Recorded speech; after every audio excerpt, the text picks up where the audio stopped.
This is going to be a very thorough walkthrough of our 2004 Winnebago Brave 34D. We're getting ready to sell, and I know when I was shopping for RVs, I wanted to know as much as possible before actually going to see it.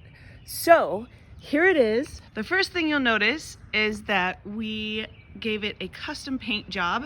Very, very custom with decorations and all. Let's start with the exterior. The great thing is that there's absolutely no delamination. Delamination is when the siding starts to peel away, and it's very expensive or even impossible to repair. Now the engine, it only has what, 37,000 miles on it.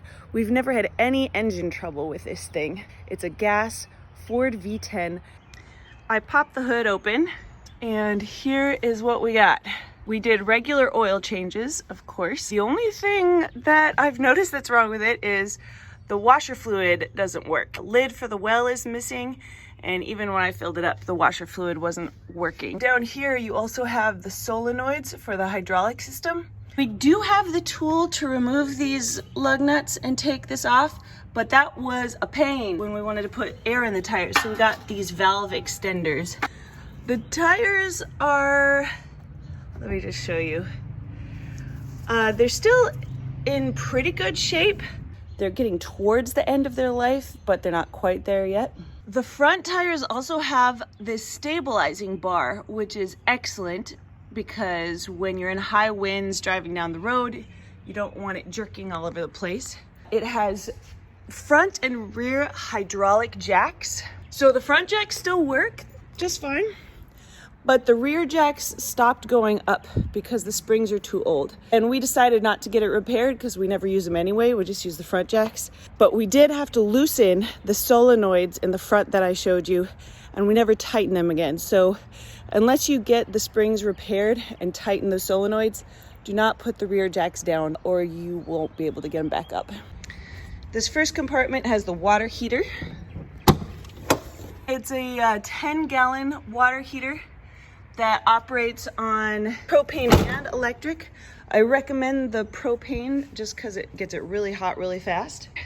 These are electric stairs, so you can actually turn them off or on. Right now they're off because I want to keep them out, but if you turn them on and you close the door, they will automatically retract.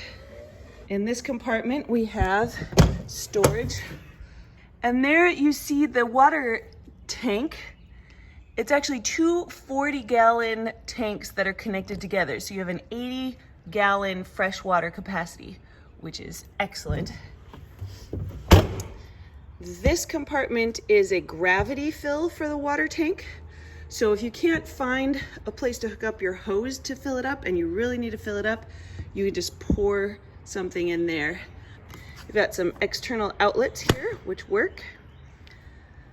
This, believe it or not, with the lovely picture, is a CD player, an external CD player. You open this compartment, you have this cool little table thing to put out there for entertainment. This is for the fridge on the inside. I'll show you that later. Down here, more storage, and you can tell we just keep our fire stuff like our marshmallow roasting sticks, and if we ever have firewood, we store it down here, but of course it can be used for anything. This is the bedroom slide out. Both of the slide outs have slide out toppers, which we replaced about a year ago. Under here we have the propane tank.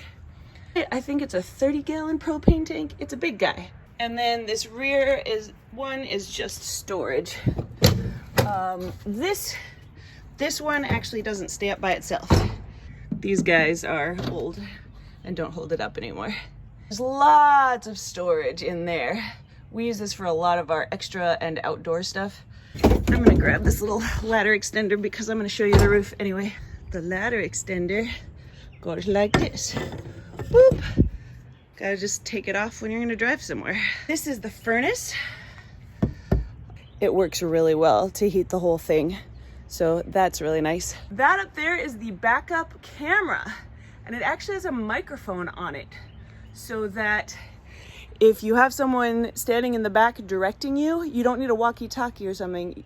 They can just talk to you, which is amazing. And that other thing up there we added is a solar-powered motion sensor light. We have them on every side of the RV for safety, because if we're parking in a Walmart parking lot or out in the middle of nowhere and wild animals or wild people are outside our RV, I want that extra security. There's a towing package here.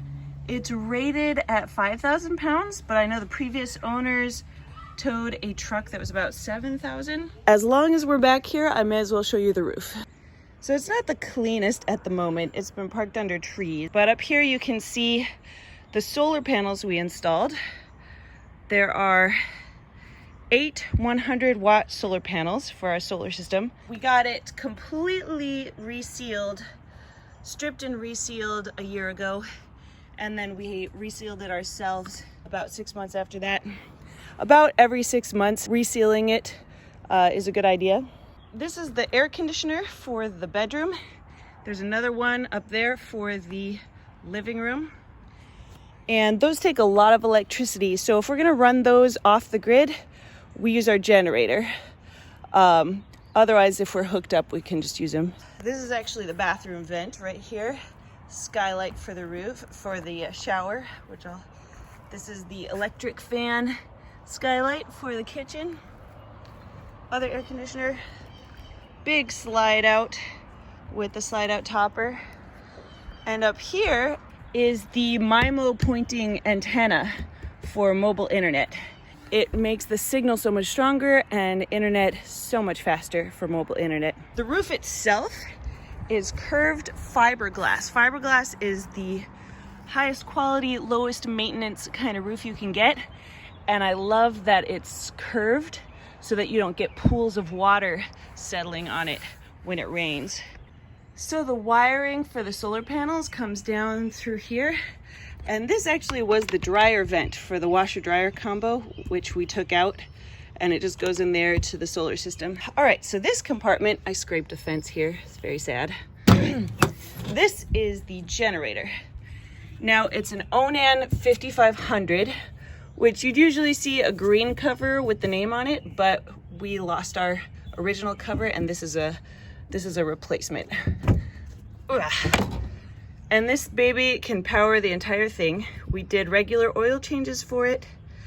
And, you know, just as a maintenance thing, you need to run it for at least an hour once a month just to keep it up. You can start it out here, but there's also 2 other places inside that you can start it. Well, I may as well do it right now just to show you. So I'm priming it first.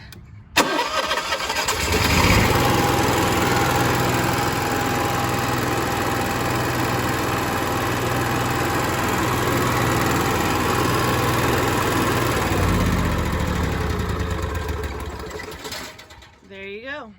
And you see the circuit breakers are 230 amp circuit breakers, because it's a 50 amp system in this RV, which is technically 60 amps, 230 amp systems, but you know, who knew? All right, next to that, we've got our power cords. So this is just a surge guard, and there's an adapter. This is 50 amp, and this is a 30 amp adapter, and then this is just a 20 amp adapter for a normal plug-in. So you can use this for 50, 30, or 20 amp service. And it's a nice, super long power cord. Next to that, we have all the sewer and water stuff.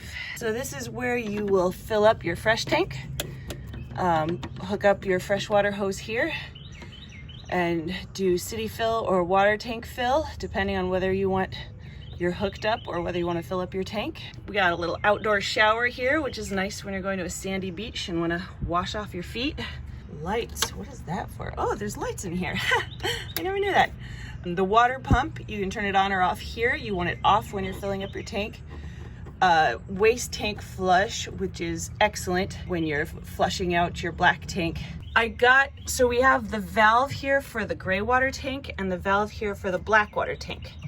But I got an extra valve here for both of them, just in case there's any drippage or anything. I don't want it to come out unless the hose is hooked up. And we have 2 different lengths of hoses, depending on how far away you are from the dump station. And then we have this hose, like gray water trickle adapter as well, that you can use when you're out in the middle of nowhere and just need to trickle your gray water out a little bit. This is for the fuel. We found that we got about 5 miles a gallon on this thing. So if you're doing a lot of traveling, that's gonna be your biggest expense. This is the exhaust for the actual RV, and the exhaust for the generator is back here. We did find that when the weather was cold and we had the generator running, the fumes would come in a little bit, which is why we have a carbon monoxide detector in the bedroom back there. Basically, you just don't want it to run all the time, especially in cold weather. On this slide out, the compartments are actually part of the slide out, which is nice, because then you don't have to duck under the slide out to get to whatever's stored out here, right? And there's lots of storage space. These leveling blocks and these awesome new leveling blocks, also a whole bunch of supplies, water filter. Wait, I missed something, didn't I? Oh yeah, I totally missed this compartment. I have the gray water hose and then the hose supporter in here. And you can kind of see the gray tank in there actually. And all these RV supplies come with the RV, so you don't have to buy them like we did. So we have RV water filters, we have a pressure gauge. This is a much longer freshwater hose, and this is the shorter one. What's this? Oh, that's UV protection for the tires. Yeah, which I've never used, but spraying that on the tires is supposed to extend their life. This is the other compartment that does not stay up on its own. Boom. So you just have to hold it up if you want to hold it up or prop it up if you want to get something. Boogie boards. These are heavy duty traction mats. If you ever get stuck in the sand or in mud, those will come in super handy. Don't park on low, soft ground. Just don't do it. And this compartment is just more storage. There's plenty of storage in Class A RVs, which is one reason we wanted a Class A, is because of all the basement storage. And you can see the slide outs are on a hydraulic system too. It's actually the same hydraulic system as the jacks. So we found that if you bring the slides in, just wait like a minute for the hydraulic fluid to get back in where it's supposed to go, and then do the jacks. You can climb into the driver's seat here if you're limber. And then the mirrors actually have a power defrost, which we actually had to use when we got frozen over in Texas. So that is the exterior of the RV. Something to note is that when it's parked on a downhill slant, you see that little bit of water running down out of the side runners? It actually does get into the windows somewhere. And I'm not sure where, because we sealed all around the windows. So that's still kind of a mystery to me. But those runners, those gutters along the sides, direct it all to the front. So it's possible it's right in that spot there. But that's just something to be aware of when it's raining and you're parked downhill. Let's go inside. Now, the stairs look rough, I know, but you could get some kind of new carpet covering, no problem. As soon as you come in here, these are the batteries under the stairs. That is the starter battery. It's got some kind of corrosion there, actually. Might need a new starter battery. These ones are actually pretty new, though. We just replaced them last year. And these are part of the DC system. So all the lights and starting the generator and such run on the DC system, not the AC system. But the solar system does charge those as well. Turn off the batteries with this. Here we have, okay, like I said, the steps, the porch light, the ceiling light, works. And there's a power awning, which is amazing. Do not want to have a manual awning. One time we were parked and our neighbors had a manual awning, and a storm just came up and the wind was super strong. And Nat and I had to go over and help them get their awning in because the wind was so strong, it was too much for two people trying to get it in. But we just had to push a button. Woohoo, there it goes. Ta-da! Color's a little faded, but it's still in great shape. So that is the awning. Now the previous owners did a lot of remodeling. They did the interior paint color. They also replaced all this carpeted flooring with linoleum. It all used to be that carpet, but now it's linoleum pretty much throughout the whole place. They also had this double wide Norcold fridge installed. And, you know, the value of one of these things is like $5,000 to have installed. My own customizations were not quite as fancy, but they were very useful. This was a homemade bunk bed, so this actually went up to another bunk up here, but I chopped it in half just so it's just a bench couch bed. And these are like those couch nuggets you can get, so they're wipeable, and it's long enough to be a bed. These are homemade benches in the dinette with storage underneath. And this was a dining room table that I just chopped off at the end because we needed a bigger table for all of us. And you can have chairs at the end to sit, and all 6 of us fit there. And this unicorn is for our daughter's birthday. I also installed a full-size loft bed above the cab. That's much more like a Class C RV, which has that loft bed already there. It just helps having that extra storage or extra place for beds. And it is full size, so you put a full size mattress up here, and you even have some windows there and outlets up there. And then under here, I installed these curtains for privacy, and they just slide open. There we go.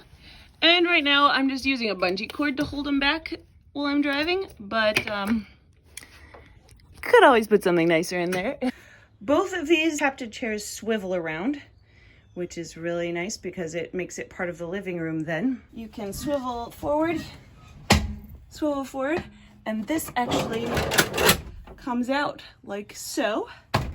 And you can use it like a little desk, which is very, very nice. And then there's extra storage underneath, of course, and a little side table.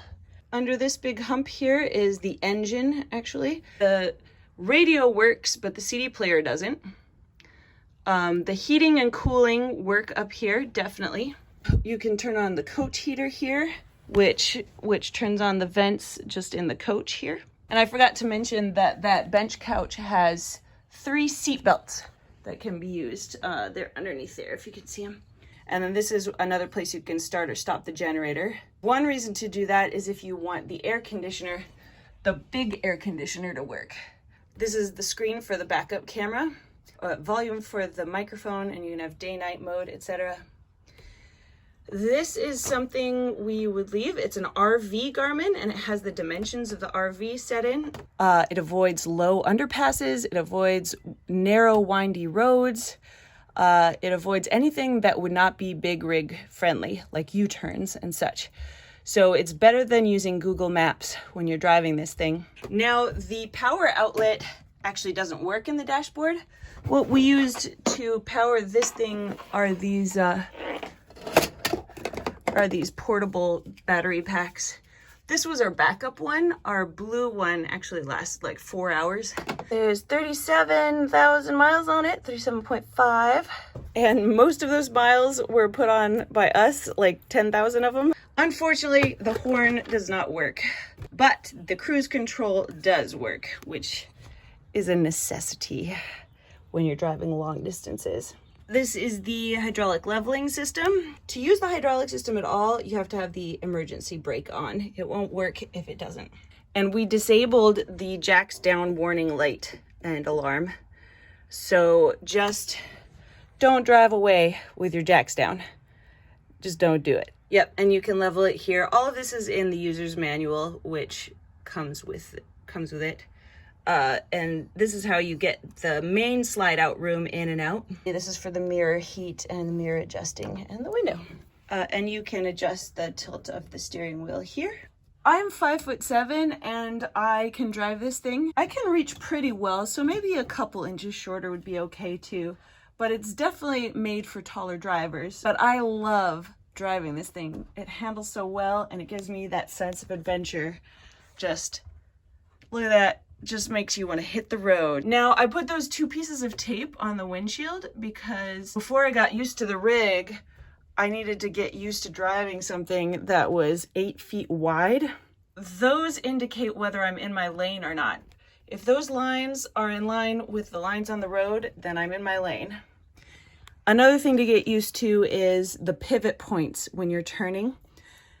Thankfully, when it comes to turning and backing up and such, a Class A is just like driving a really big car. Because you're not towing anything. You're not towing a trailer or a fifth wheel. We do like to leave this on when we're driving because then it's like a rear view mirror. Now up here we have our Pepwave dual SIM router. And it's connected, of course, up here to where the MIMO antenna is on the roof. And you can use this to bring Wi-Fi in. So we could connect it to our house's Wi-Fi right now if we wanted to. One time our data plan ran out and we parked outside of Starbucks and brought the Starbucks Wi-Fi in with this router. But otherwise, if you want to use mobile internet, you can have 2 different SIM cards in here. We got a plan through Mobile Must Have, an AT&T like 400 gigabyte plan. And then we had a 150 gigabyte Verizon plan as a backup. But you can do whatever you want. Basically, as long as you have phone service, you can have internet. These are all the user's manuals and paperwork that we have for the RV. This is actually a little TV swivelly thingy-majig that you can use if you want to mount a flat screen up there. But you could mount it down here if you want. Down here we have the circuit breakers and a little more storage under here. DC and AC, so you can see what's powered by the AC system and what's powered by the DC system here. And you know, it actually came with these 4 walkie-talkies. It's supposed to be a charging station, but you need special batteries for it. We just used our own batteries. I might want to keep those though. I like walkie-talkies, so we'll see if they're included in the sale or not. So the slide out is out right now. And when you bring it in, basically this wall is covered up. So you still have this nice walking path and you can use it with the slide in, but it's just so much bigger with it out. The kitchen, so this goes up for more counter space here. And under here we have just more storage. We had our trash can under there. Lots of drawers. And this was another customization. I took out the propane oven and stove because we never used it and it just took up space. And I put this up here for more counter space, lots more counter space, and lots more storage. If you're looking at the electrical system and you wonder where the converter is, it's actually under this drawer, I discovered. So if you take this drawer out completely, you'll find the converter under there. I looked for it everywhere and I couldn't find it. And then I finally did this remodel and I found it. So that was an exciting day for me. Now I put up this sticky backsplash and it started to peel off, which is kind of sad, but I couldn't even see it because we had a little microwave here. I took out the huge microwave that was here and I put it in an air fryer, which works so well. So that could be included in the sale. And then it has more storage because of that. And then we just use a little electric stovetop if we need it. And then up here are the plugins that we use for the air fryer here. And more storage, lots of storage. Oh, we still have some garlic in here. Look, and chili powder. I thought we were out of chili powder, but we have some. Yay. Little tiny dish drainer, very nice. And everything, the sink all works, and it even has these special little sink covers. More counter space. The counter does have this crack running through it here, but it's all sealed up at least. As I said, the double wide refrigerator runs on propane or electric. So if you're plugged in, you can use electric. If you're boondocking, you can use propane. Both freezer compartments are separate, which is very handy. The ice maker does not work. RVers love ice makers, but you could probably hook it up if you wanted to. I took down the storage up there because, like I said, I had a bunk bed there, but there's still plenty of storage up in these compartments. Very nice. Now this is just a little hole in the wall, isn't it? There was originally a mirror here, and then I just put a picture up here, but you can put whatever you want there. It's just a hole for some reason. I don't know why. This is actually a slide out pantry. So you have even more storage in here. I actually used it for dishes, believe it or not. It worked really well for me. And of course, you need hooks, and you need hooks everywhere. You need lips on the ends of shelves, just because when you're driving, things will move around. Here's just some more lights, ceiling, dinette, and galley. This is the thermostat for heat or cool, and you can set the thermostat for air conditioner and furnace. This shows how much power you're using. At the moment, we're using 0 amps. Here's another place you can start or stop the generator. You still want to hold down on stop to prime it, and then push start. And then this shows how many hours the generator's been running. And we marked up here when we last did an oil change and when it needs a new oil change. You can turn on the electric water heater here, or the propane water heater here. Levels test shows you what the levels are at. So I hear the water pump pumping water into the pipes. I may as well demonstrate that it works, huh? So it's on, and there's the water. Woohoo! Now, the levels, you can't really rely on them, right? I mean, the fresh water is a little more reliable, which is nice. And the gas is pretty reliable, and the battery, but the gray water, black water, like, they're actually completely empty right now. We just got used to keeping track of how much water we used. Basically, if the fresh water was gone, that means our tanks were full, because we used about an equal amount of gray water and black water. And you know, like the black tank is 40 gallons, the gray tank is 40 gallons, and the fresh water is 80 gallons. So if you use an equal amount of black and gray, it kind of empties at the same time that it fills up. Going into the bathroom area, once again, linoleum flooring all throughout. And one thing I love is this skylight. For one thing, it makes it nicer for tall people. It's a very nice shower head too. I just love all the natural light that comes in. And then usually when we drive, I just use this bungee cord and hook it around the shower door like that to secure it. Nice amount of storage under the sink. Nice cupboard with storage over the sink and different nice lights. I replaced all the bulbs with LED lights because they take up so much less power. And there's one in the shower too for when it's dark. And one thing I love is that the toilet is separate from the rest of the bathrooms. You can have privacy going to the bathroom while someone else could be using the sink or showering or whatever, which is very nice. I put a nice little decal up there. So this surface is nice, and nice storage under here. And then the vent on the top is very nice too. More storage over here above the toilet. So that's nice. I had these bags here for just the bathroom trash. And this is our homemade composting toilet. I actually made a video about its construction. Now, the former toilet, like the normal toilet we had, did drip when you flushed it. So there's actually kind of a soft spot. I can't even get to it. It's back in that corner.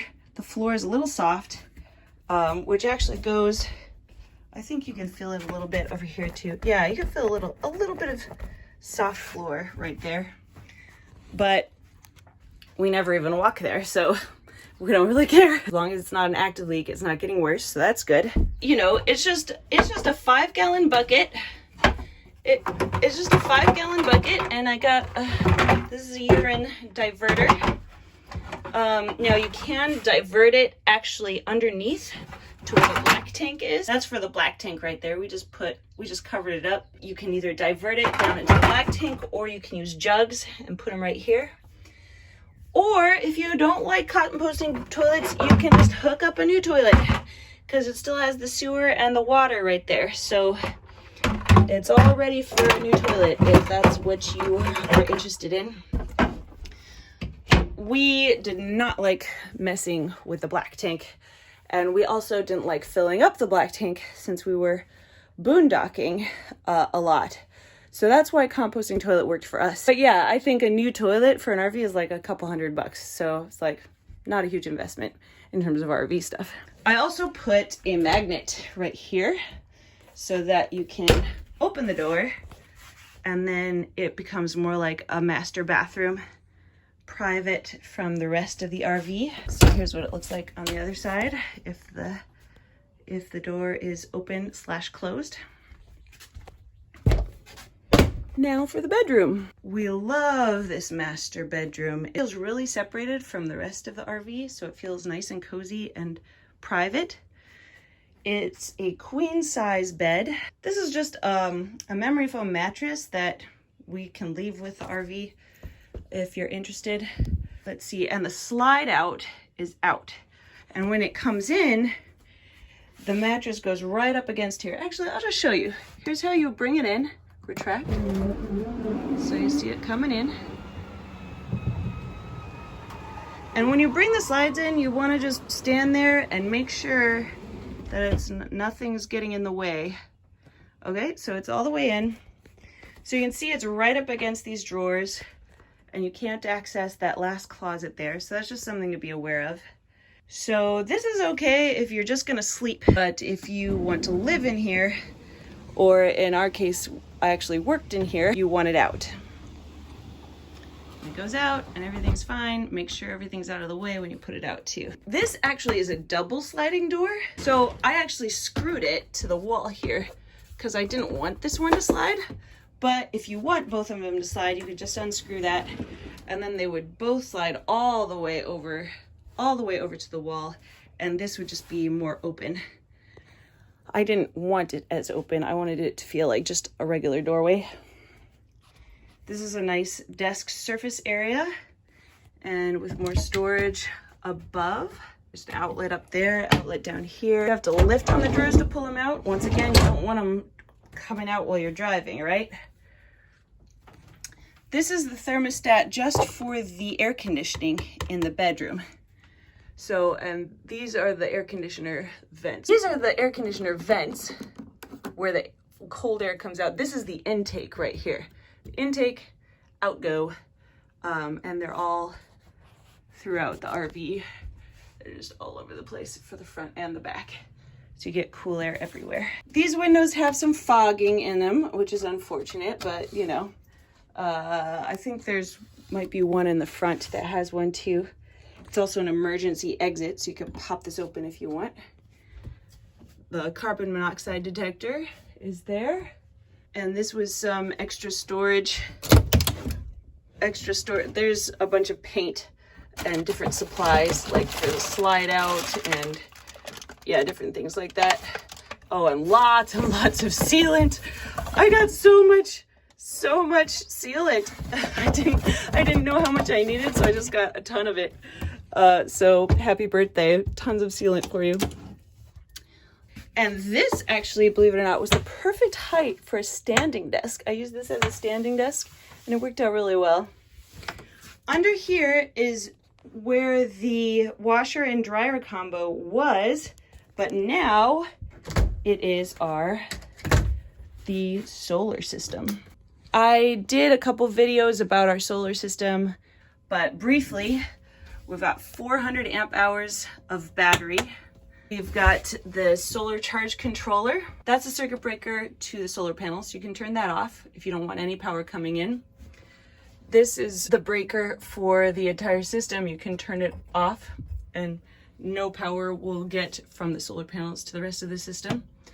Lots of different fuses and such. Smart dongle for the battery. Smart dongle inside both of these, which you can monitor through Bluetooth on your phone. Oh, here's the smart dongle. There we go. This is the Voltage Plus 2 12 volt 3000 inverter, converter, etc., which is super fancy and amazing. Cost $1,500 for that thing alone. Solar systems are not cheap, but man, are they worth it. Just the equipment alone was about $7,000. And we did the installation ourselves, but a professional installation would have been like another $2,000 or $3,000. So usually for a full solar system in a rig like this, $10,000 is pretty typical. Lots of more storage under here. I put the stuff I wanted to access the most in these drawers because once again, when the slide's in, we can't open those drawers. And the bungee cords just to keep them from popping open when we're driving. Lots of good closet space. And then above the bed as well on both sides. These lights, but also I always just use these lights because they're cozier looking. Once again, all LED bulbs so they don't drain electricity. I went through just about everything, I think. But if there's anything I didn't cover that you would like to know about, go ahead and drop a question and I'll try to answer it. And this thing did us proud for a whole year of travel, and I highly recommend it for digital nomads.